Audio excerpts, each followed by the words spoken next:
ওয়ানডের সাফল্য টি-20 সিরিজে বয়ে নিয়ে আসতে পারল না বাংলাদেশ। টাইগারদের বিপক্ষে প্রথম 2 ম্যাচ জিতে এরই মধ্যে টি-20 সিরিজ নিজেদের করে নিয়েছে অস্ট্রেলিয়া। ভিন্ন লক্ষ্যে রোববার শেষ টি-20তে মাঠে নামছে দুই দল। চট্টগ্রামের প্রথম টি-20তে ব্যাটিং ব্যর্থতায় কোনো লড়াই করতে পারেনি বাংলাদেশ। স্বাগতিকদের দেওয়া 132 রানের লক্ষ্য 4 উইকেট হাতে রেখে ছুঁয়ে ফেলে অজিরা। দ্বিতীয় টি-20তে আবার ব্যর্থ ছিলেন বোলাররা।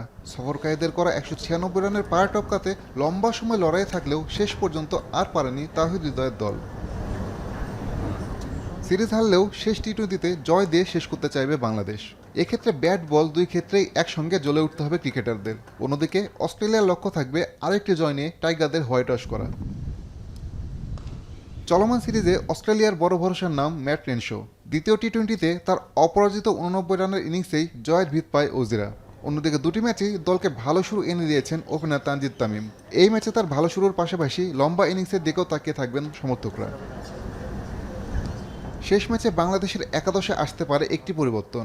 রিশাদ হোসেনের জায়গায় ঢুকতে পারেন তাসকিন আহমেদ। সিরিজ জেতায় ওজেরাও হাঁটতে পারে পরীক্ষা নিরীক্ষার পথে। এখন পর্যন্ত 13টি টি-20তে মুখোমুখি হয়েছে বাংলাদেশ ও অস্ট্রেলিয়া। টাইগারদের 5 জয়ের বিপরীতে অজিরা জিতেছে 8 বার। দুই দলের জয়ের ব্যবধান কমবে না বাড়বে সেটাই জানা যাবে রোববার।